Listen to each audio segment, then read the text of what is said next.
जितना सम्मान मनु ने स्त्री का कराया ना उतना किसी ने नहीं करा। क्या राहुल गांधी ऐसी स्वतंत्रता चाहते हैं क्या? स्त्रियां जो है छोटे छोटे कपड़े पहन के बार के अंदर डांस करें, शराब पिए। जिन परिवारों के अंदर स्त्रियों के साथ में दुर्व्यवहार करा जाता है, उनके पति हो या उनके परिवार में कोई भी उनका उत्पीड़न करने वाले हो, तत्कुलम आशु विनश्यति, वो कुल शीघ्र ही नाश को प्राप्त हो जाता है। बताओ, ऐसे मनु को कोई कह रहा है कि वो चाहते हैं कि स्त्रियों को गुलाम बना के रखा जाए? जबकि मनु कहते हैं कि जहां तुमने स्त्री को दुख दिया ना, तुम्हारा पूरा परिवार ही नाश को प्राप्त हो जाएगा। यदि कभी भी किसी का विनाश करना है ना, तो उस परिवार की, उस कुल की स्त्रियों को बिगाड़ दीजिएगा, परिवार नाश हो जाएगा अपने आप में। आप लोग वर्तमान में कई सारी चीजें ऐसी देख देख भी रहे होंगे। संतुष्टो भार्यया भर्ता भर्त्रा भार्या तथैव च यस्मिन्नेव कुले नित्यम कल्याणम तत्र वै ध्रुवम। यानी जिस कुल में निरंतर पत्नी के व्यवहार से पति संतुष्ट रहता है और उसी प्रकार पति के व्यवहार से पत्नी संतुष्ट रहती है, उसी कुल का कल्याण निश्चित है।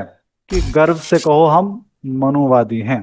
जब हम अच्छा। महाभारत पढ़ते हैं ना, तो वहां यक्ष जो है वो प्रश्न करते हैं युधिष्ठिर से कि भाई सबसे अच्छा मित्र कौन है? तो वो कहते हैं कि सबसे अच्छी मित्र होती है पत्नी। राहुल गांधी जी को क्या है? विरोध करना है, पढ़ना नहीं है, समाज को दिशा नहीं देनी है, भारत को तोड़ना है, केवल अपनी गंदी राजनीति करनी है। हमारी आज की इस कक्षा का जो विषय है वो है कि क्या मनुस्मृति महिलाओं को गुलाम बनाती है।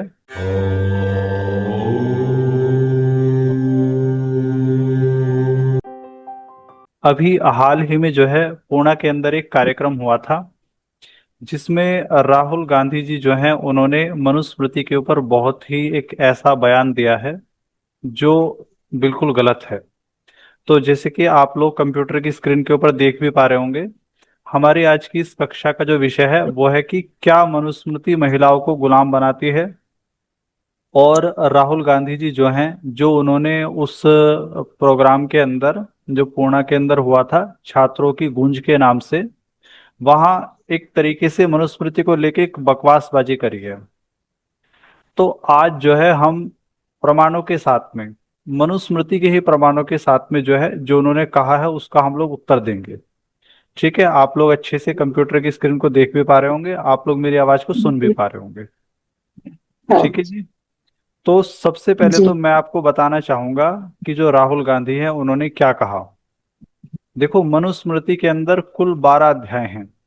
तो उन्होंने मनुस्मृति के 5वें अध्याय के 148वें श्लोक को उठाया और उसके आधार पर उन्होंने ये कहा कि भाई in childhood a female must be subject to her father, in youth to her husband, when her lord is dead to her sons, a woman must never be independent.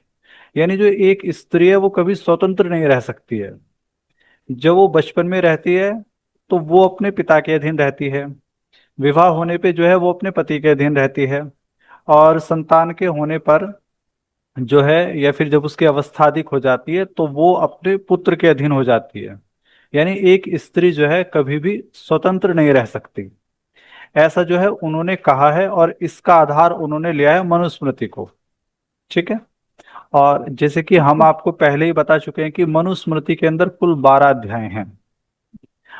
अब यदि मनुस्मृति के अंदर ये बातें कही हैं, तो किसी भी बात को जब कहा जाता है ना, तो उसमें वक्ता का तात्पर्य क्या है ये समझना बेहद आवश्यक है। ठीक। जी। जैसे उदाहरण के लिए, मान लो बच्चे गड़बड़ करते हैं और आप कहते हो कि नहीं तेरी पिटाई करूंगा। आपने खाली इतना कहा तेरी पिटाई करूंगा, तो उसका उद्देश्य क्या है? उसका उद्देश्य है बच्चे का सुधार। ऐसा नहीं कि आप उसको पीट रहे हो, आप उसको डरा रहे हो। ठीक है, क्यों? आप चाहते हो कि वो कोई भी गलत कार्य ना करे। तो जब भी हम किसी चीज को पढ़ते हैं, तो हमको ये जरूर समझना चाहिए कि वक्ता का उद्देश्य क्या है। तो सबसे पहले तो हम उस श्लोक को पढ़ते हैं, और फिर हम ये देखेंगे कि जो राहुल गांधी साहब कहना चाहते हैं कि महर्षि मनु जो है स्त्रियों को गुलाम बनाना चाहते हैं, उनको जो है कब्जे में करके रखना चाहते हैं, तो ये बात कितनी ठीक है उसको हम लोग देखेंगे। तो ये देखिएगा, ये मनुस्मृति है। राहुल गांधी साहब ने तो शायद ना पढ़ी हो, लेकिन हमने पढ़ी है, इसलिए हम मनुस्मृति से ही सारे बातें कहेंगे। अब उन्होंने 5वें अध्याय का 148वां श्लोक लिया है। तो पहले हम लोग 5वां अध्याय देखते हैं, एक बार उस श्लोक को देखते हैं उसमें क्या कहा गया है। हम्म, देखो ये वो श्लोक है। मैं इसको एक बार हाईलाइट कर देता हूँ। ये वाला श्लोक है। ये श्लोक में कहते हैं कि बाल्ये पितुर्वशे तिष्ठेत पाणि ग्राहस्य यौवने पुत्राणाम भर्तरि प्रेते ना भजेत स्त्री स्वतंत्रताम। यानी बाल्ये पितुः वशे तिष्ठेत, बचपन में पिता के अधीन रहे, कौन? स्त्री। यौवने पति ग्राहस्य, युवा अवस्था में पति के अधीन। भर्तरी प्रेते पुत्राणाम, पति के मरने पर पुत्रों के अधीन रहे।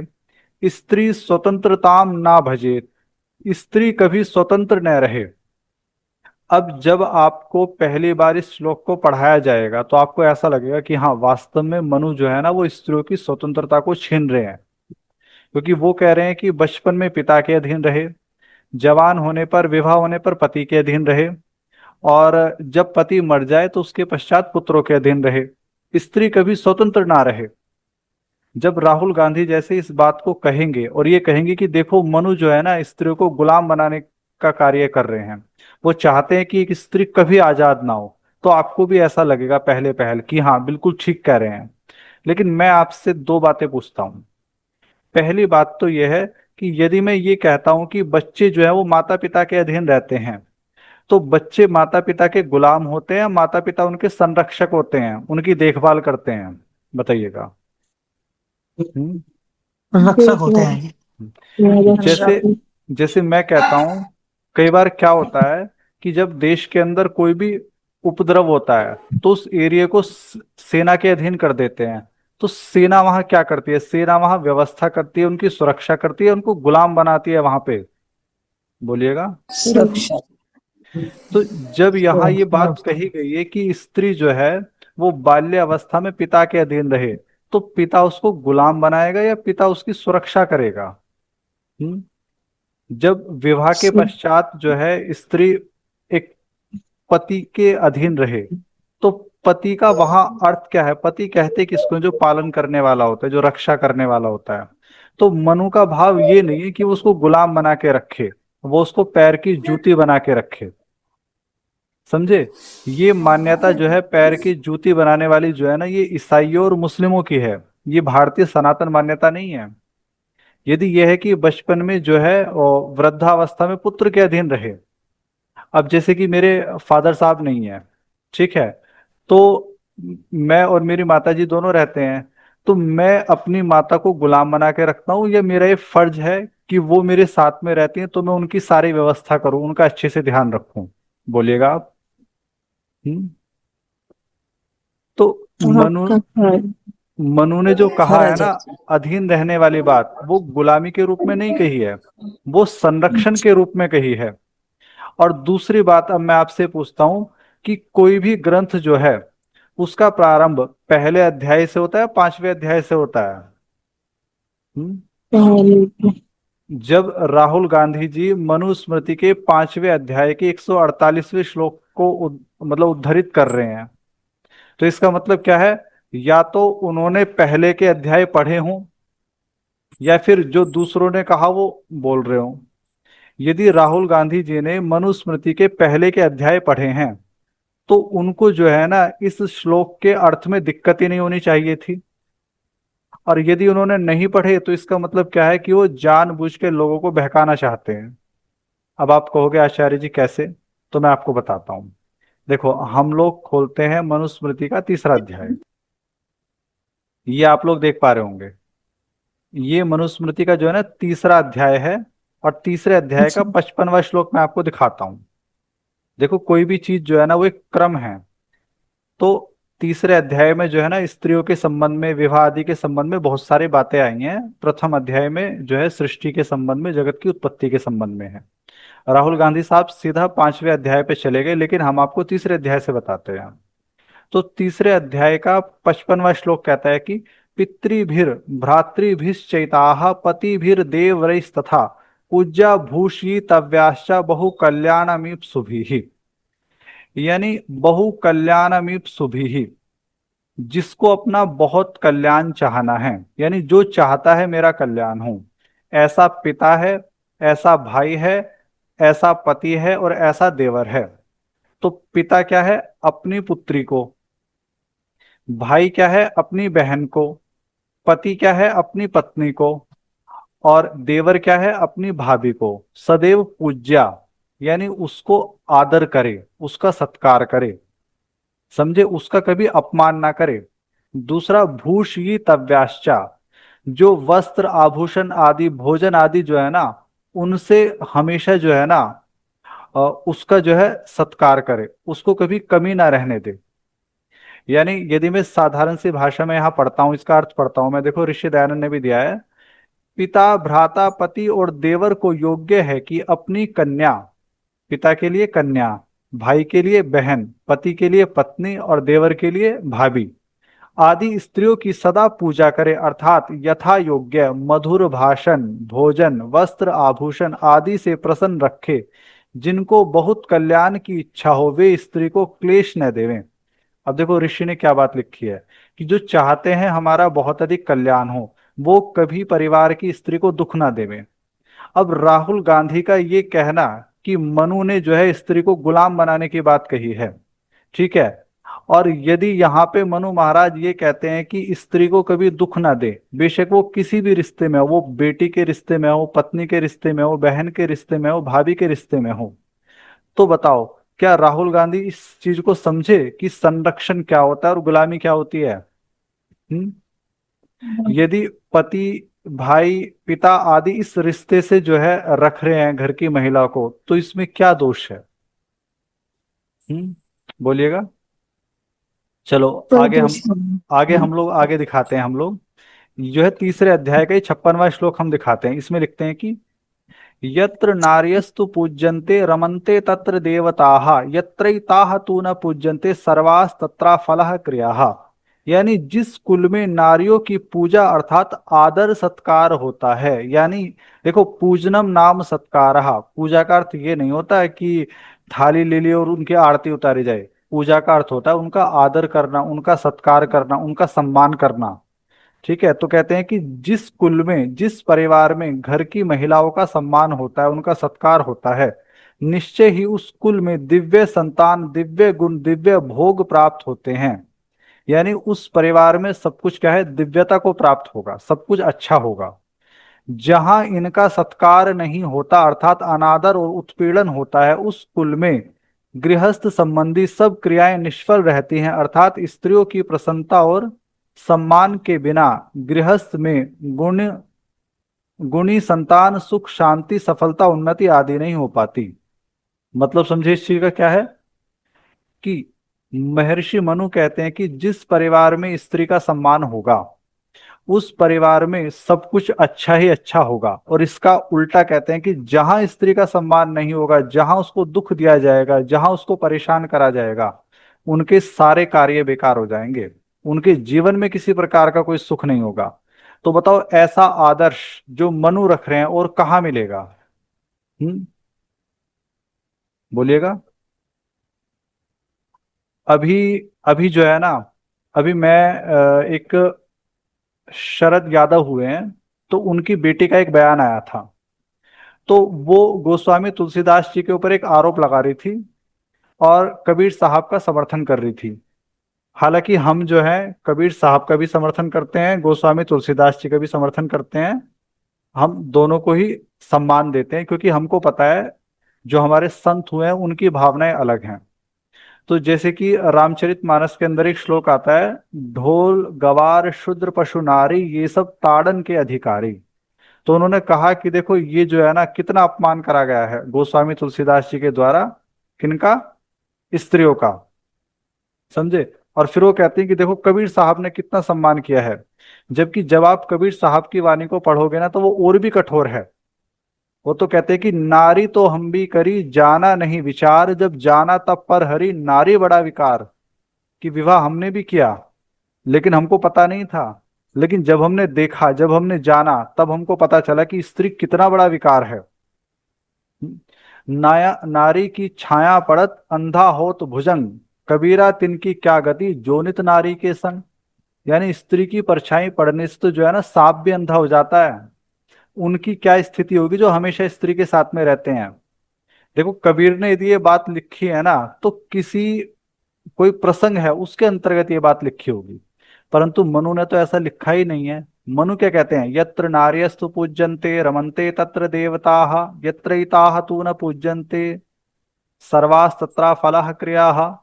यानी मनु की भाषा में तो दूर दूर तक भी कोई ऐसी बात नहीं है जो स्त्री के अपमान को करने वाली हो, बल्कि हर बात जो है ना स्त्री के सम्मान के लिए है। तो अब आप बताइएगा कि राहुल जी गांधी का जो ये कहना है कि मनु स्त्री को गुलाम बनाना चाहते हैं, क्या आपको लगता है कि मनु स्त्री को गुलाम बनाना चाहते हैं? जी चलो नहीं। और देखते हैं हम लोग। वो संरक्षण की बात करते हैं। अब मान लो एक छोटी बच्ची है, ठीक है। देखो ये एक चीज देखने में आता है कि जो छोटी लड़कियां होती है ना, उनका अपने पिता के प्रति प्रेम बहुत अधिक होता है। जी ये जो गृहस्थ हैं वो इस चीज को जानते हैं, ठीक।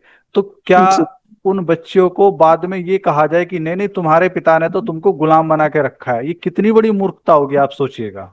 क्या वो गुलाम बना के रखा है? क्या उनकी देखभाल करी है, उनके लिए सारी व्यवस्थाएं करी हैं? आखिर राहुल गांधी किस प्रकार की स्वतंत्रता चाहते हैं स्त्रियों के लिए? हैं? मतलब देखो हमने कभी सुना था कि एक महिला थी इटली की, वो एक बार के अंदर डांस करती थी। क्या राहुल गांधी ऐसी स्वतंत्रता चाहते हैं क्या, स्त्रियां जो है छोटे छोटे कपड़े पहन के बार के अंदर डांस करें, शराब पिए? जी क्या मतलब ऐसा ही चाह रहे हैं जी। क्या इस तरीके की स्वतंत्रता की इच्छा है क्या उनकी? मतलब एक तो क्या है स्त्री का सम्मान, उसको जो है यथा योग्य सारी व्यवस्थाएं करना उसके लिए, ठीक। और एक क्या है वो बार के अंदर डांस करे, या फिर वो जंतर मंतर पे जाके जो है ना, चाहे प्रधानमंत्री हो चाहे कोई भी क्यों ना हो, ठीक है, उनको जो है ना बहुत भद्दी भद्दी गालियां दे। क्या ये फ्रीडम चाहते हैं क्या वो?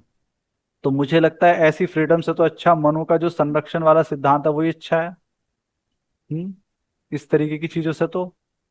चलो आगे देखते हैं, आगे मनु क्या कहते हैं। जितना सम्मान मनु ने स्त्री का कराया ना, उतना किसी ने नहीं करा। ये तीसरा अध्याय का 57वां श्लोक। राहुल गांधी जी 5वें अध्याय के ऊपर चले गए। क्या उन्होंने तीसरा अध्याय नहीं पढ़ा? यदि तीसरा अध्याय पढ़ते तो क्या फिर ये बात कहते हो कि मनु स्त्री को गुलाम बनाना चाहते हैं? लेकिन बात क्या है, मनु विरोधी हैं, सनातन विरोधी हैं। देखो मनु महाराज कहते हैं कि शोचंती जाम्यो यत्र विनश्यताशी तत्कुलम न शोचंती तू यत्रैताः वर्धते तद्धि सर्वदा। यानी शोचंती जाम्यो यत्र विनश्यताशी तत्कुलम, जिस परिवार के अंदर जामयाह यानी स्त्रियां शोचंती अपने अपने पुरुषों के उत्पीड़न, वैश्यागमन, अत्याचार, दुर्व्यवहार व व्यभिचार आदि दोषों से शोकातुर रहती हैं। यानी जिन परिवारों के अंदर स्त्रियों के साथ में दुर्व्यवहार करा जाता है, उनके पति हो या उनके परिवार में कोई भी उनका उत्पीड़न करने वाले हो, तत्कुलम आशु विनश्यति, वो कुल शीघ्र ही नाश को प्राप्त हो जाता है। बताओ ऐसे मनु को कोई कह रहा है कि वो चाहते हैं कि स्त्रियों को गुलाम बना के रखा जाए, जबकि मनु कहते हैं कि जहां तुमने स्त्री को दुख दिया ना, तुम्हारा पूरा परिवार ही नाश को प्राप्त हो जाएगा। और आगे लिखते हैं कि न शोचंती तू यत्रैता वर्धते तद्धि सर्वधा। और जिस कुल में स्त्री का आदर करा जाता है, जिस कुल में स्त्री खुश रहती है, प्रसन्न रहती है, वहां हमेशा वो कुल बढ़ता है, सुखों को प्राप्त होगा। तो अब फिर वही बात पूछता हूं, क्या ऐसे मनु को स्त्री विरोधी कहा जाएगा? बोलिए। हम्म या राहुल को कहा जाएगा कि वो स्त्री विरोधी है, क्योंकि वो चाहता है स्त्रियां स्वतंत्र हों और स्वतंत्र होके जो है बार के अंदर डांस करें, जंतर मंतर पे जाके खूब गाली गलौज करें, उल्टी सीधी चीजें करें। तो वो स्त्री की उन्नति नहीं है, वो स्त्री का पतन है। तो राहुल गांधी पतन को उन्नति समझ रहे हैं और वो एक तरह भड़काने का कार्य कर रहे हैं। क्यों? क्योंकि सही वो है। चाहते ही हैं कि हम लोग जो है अपने सनातन धर्म से दूर हों, हम लोग अपनी सनातन संस्कृति से दूर हों। वो उनकी इच्छा ही जी ये है, ठीक। और देख लीजिएगा, यदि कभी भी किसी का विनाश करना है ना, तो उस परिवार की, उस कुल की स्त्रियों को बिगाड़ दीजिएगा, परिवार नाश हो जाएगा अपने आप में। आप लोग वर्तमान में कई सारी चीजें ऐसी देख देख भी रहे होंगे। सही तो है। भाई सही। हमने हमेशा यही चाहा है कि स्त्री जो है ना, माता निर्माता भवती, माता निर्माण करने वाली है। यदि माता, अभी हमने एक वीडियो देखी थी, उसके अंदर वो माँ शराब पी के पड़ी हुई थी, शायद बेंगलोर की वीडियो थी, और उसका बच्चा पास में रो रहा था। ऐसी माता क्या निर्माण करेगी, आप बताइएगा? जबकि माँ के ऊपर कितनी अधिक जिम्मेवारी है, ठीक। सही। देखो उसके बाद का श्लोक भी है, जाम्यो यानी गेहानी। और उसके बाद का मतलब बहुत सारे श्लोक हैं, एक नहीं बहुत सारे श्लोक हैं। यहाँ भी देखो यही बात लिखी है 59 वाले में भी। तस्मा देता सदा पूज्य भूषणा छाद नाशनैहि भूति कामैर नरे नित्यम सत्कारे शूत सवेशु च। यानी इस कारण से अपनी नित्य समृद्धि सफलता चाहने वाले पुरुषों को सत्कार के अवसरों पर और उत्सव प्रसन्नता आदि के अवसरों पर स्त्रियों का आभूषण वस्त्र खान पान आदि से सदा सत्कार करते रहना चाहिए, उन्हें प्रसन्न संतुष्ट रखना चाहिए। ठीक है। तो कहने का मतलब क्या है कि देखो स्त्रियों को कभी दुख ना दो, कभी नहीं देना चाहिए। यदि हम लोग अपना कल्याण चाहते हैं, और ये मनु की मान्यता है, और मैं ये कहूंगा कि गर्व से कहो हम मनुवादी हैं, क्योंकि जिस मनु के इतने अच्छे विचार है, हमें कैसी शर्म अपने आप को मनुवादी कहलवाने में। आगे देखो, आगे और देखो जो है वहां ये कहा गया कि शादी के पश्चात जो है स्त्री पति के संरक्षण में रहे, गुलामी में नहीं कहा गया। क्योंकि आप तीसरे अध्याय का जब 60वां श्लोक पढ़ोगे तो यहाँ बराबर की बात करी जाती है। लिखते हैं कि संतुष्टो भार्यया भर्ता भर्त्रा भार्या तथैव च यस्मिन् नेव कुले नित्यम कल्याणम तत्र वै ध्रुवम। यानी जिस कुल में निरंतर पत्नी के व्यवहार से पति संतुष्ट रहता है और उसी प्रकार पति के व्यवहार से पत्नी संतुष्ट रहती है, उसी कुल का कल्याण निश्चित है। और ऋषि तो कहते हैं कि हे गृहस्थो, जिस कुल में भार्या से पति प्रसन्न और पति से भार्या सदा प्रसन्न रहती है, उसी कुल में निश्चित कल्याण होता है। और दोनों परस्पर अप्रसन्न रहे तो उस कुल में नित्य कलह वास करता है। अब क्या यहाँ पे ये बात कही हुई है कि पति जो है ना वो पत्नी से प्रसन्न रहे, पत्नी कहीं भी जाए, ऐसा कुछ कहा है? बल्कि बराबर की बात करी गई है कि देखो पत्नी से पति खुश रहना चाहिए और पति से पत्नी भी खुश रहनी चाहिए, दोनों का बराबर का रिश्ता है। दोनों क्या है, बेटर हाफ हैं। और जब हम अच्छा। महाभारत पढ़ते हैं ना, तो वहां यक्ष जो है वो प्रश्न करते हैं युधिष्ठिर से कि भाई सबसे अच्छा मित्र कौन है, तो वो कहते हैं कि सबसे अच्छी मित्र होती है पत्नी। तो हमारे यहाँ तो पति पत्नी का रिश्ता ही बराबरी का कहा गया है। और पुराणों में तो जो है ना अर्ध नारीश्वर की कल्पना करी गई है कि जो शिव है वो आधे स्त्री हैं आधे पुरुष, यानी मतलब उन्होंने क्या है अपने भीतर धारण किया हुआ है अपनी पत्नी को। दोनों क्या है, बराबर हैं। तो जहां पे बराबर का दर्जा दिया गया है वहां पे आप कैसे कह सकते हो कि हम मनु शोषण करने वाले हैं? बल्कि मनु ही एक ऐसे हैं जिन्होंने स्त्रियों को संपत्ति के अंदर भी अधिकार दिया है। अब्राहिम रिलीजन जो है उनमें इस तरीके के अधिकार नहीं दिए गए स्त्री को। उनमें तो स्त्रियों को खेती बताया गया है। बहुत सारी बातें बोलते हुए भी शर्म आती है कि ऐसी ऐसी बातें स्त्री के संबंध में लिखी गई हैं। वो तो क्या कहते हैं कि खेती है, जिस प्रकार चाहो उस प्रकार उनके साथ में आप गलत कार्य करो। और यहाँ क्या कहते हैं कि स्त्री क्या है, देवी के समान है। प्रजानार्थम महाभागा पूजा रहा ग्रह दीप्यतः। ठीक है। वो क्या है, पूजा करने के योग्य हैं, ग्रह दीप्यतः घर की दीपक हैं, महाभागा महान कल्याण करने वाली हैं। बताओ ऐसे संबोधन कहाँ मिलेंगे आपको? ये भी मनुस्मृति ही है। लेकिन राहुल गांधी जी को क्या है, विरोध करना है, पढ़ना नहीं है, समाज को दिशा नहीं देनी है, भारत को तोड़ना है, केवल अपनी गंदी राजनीति करनी है। ठीक है। चलो आगे भी हम लोग देख लेते हैं कुछ श्लोक।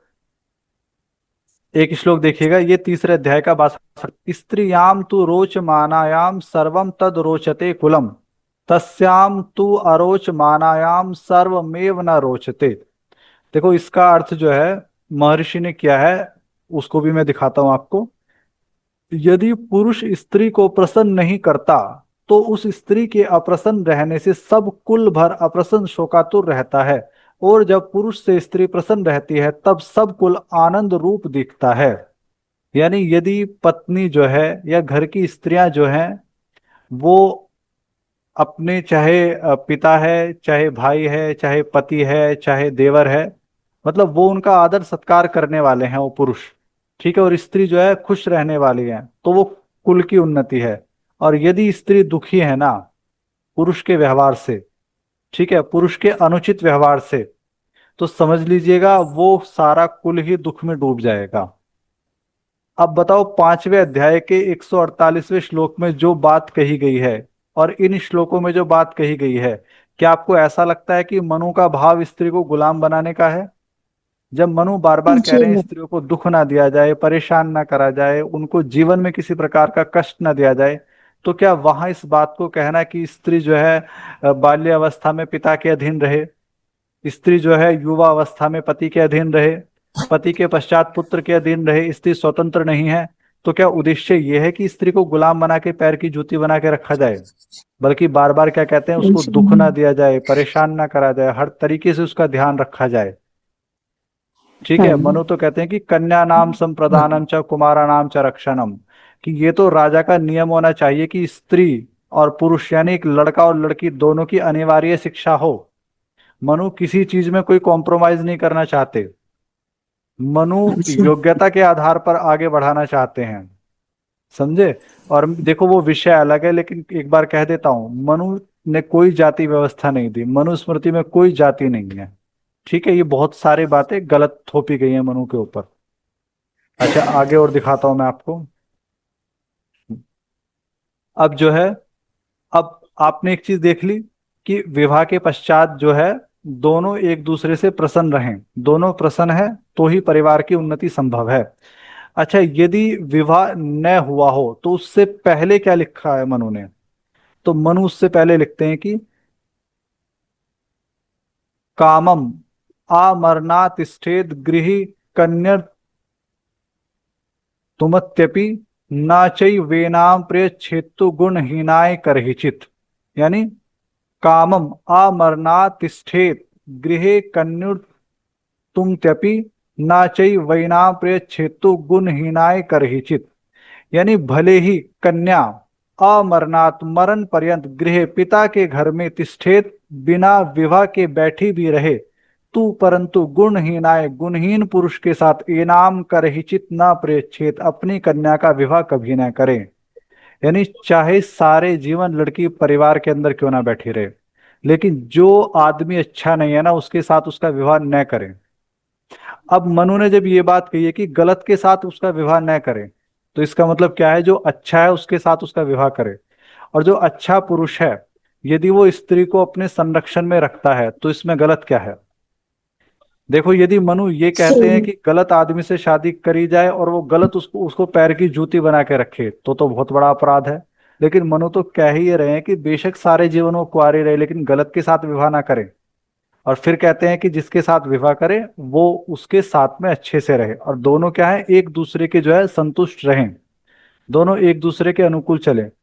तो क्या ऐसे मनु को हम ये कह सकते हैं कि हाँ मनु स्त्री विरोधी हैं, मनु स्त्री को गुलाम बनाने वाले हैं? यदि इससे जी अगला भी श्लोक आप देखोगे ना, तो मनु तो बाल विवाह के भी विरोध में है। वो तो कहते हैं कि एक जो लड़की है, एक जो कन्या है, उसका विवाह होना ही तब चाहिए जब वो शारीरिक दृष्टि से ठीक हो, यानी जब वो युवावस्था को प्राप्त हो गई हो। यानी मनु जो है स्त्री के विवाह के संबंध में उसके पक्ष के अंदर है कि अच्छे से ही उसका विवाह करा जाए, गलत के साथ कभी ना करा जाए। मनु विवाह के पश्चात ये बात कहते हैं कि दोनों यदि खुश हैं तो ही जो है कुल की उन्नति होगी। मनु बार बार ये कहते हैं कि चाहे वो लड़की है, चाहे वो बहन है, चाहे वो पत्नी है, चाहे वो भाभी है, उसका हमेशा सत्कार करा जाए। मनु बार बार इस बात को कहते हैं कि स्त्री को किसी प्रकार का दुख ना दिया जाए वरना तुम्हारे सारे कुल का नाश हो जाएगा। मनु ये कहते हैं कि स्त्री जो है वो महान सौभाग्यशाली है, वो घर की लक्ष्मी है, घर की दीपक है। मनु संपत्ति के अंदर जो है स्त्री को अधिकार देते हैं। अरे भाई राहुल गांधी, और क्या चाहिए आपको? या आपको वही अच्छा लगता है कि बार के अंदर डांस करना? आप लोग समझ गए होंगे मैं किसकी बात कह रहा हूँ। शायद उनको वही सारी चीजें अच्छी लगी हो, हैं?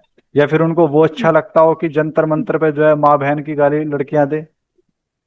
तो भाई यदि आप ऐसी स्वतंत्रता चाहते हो ना, तो ये हमारा सनातन धर्म या मनु इसको स्वतंत्रता नहीं कहते, ये तो बदतमीजी है। आप स्त्री की स्वतंत्रता नहीं, उसको बदतमीज बनाना चाहते हो। आप चाहते ही नहीं हो कि वो ठीक तरीके से रहे, आप उसको जानबूझ के जो है ना मिसगाइड करना चाहते हो। जबकि ऋषि जो है ना, ऋषि कल्याण चाहते हैं, ऋषि कल्याण करते हैं सबका। तो महर्षि मनु तो देखो इस तरीके से नहीं है। तो आज की जो है हमने एक कक्षा जो है, एक छोटी सी कक्षा रखी थी, और शनिवार को भी हम एक विशेष कक्षा रखेंगे दास रामपाल के ऊपर। उन्होंने हाल फिलहाल में जो है पुनः महर्षि दयानंद और सत्यार्थ प्रकाश को टारगेट किया है। तो उसके ऊपर हम लोग शनिवार को एक कक्षा रखेंगे। ठीक, आप लोग इस कक्षा के अंदर जुड़े, उसके लिए आप सभी का मैं धन्यवाद देता हूँ।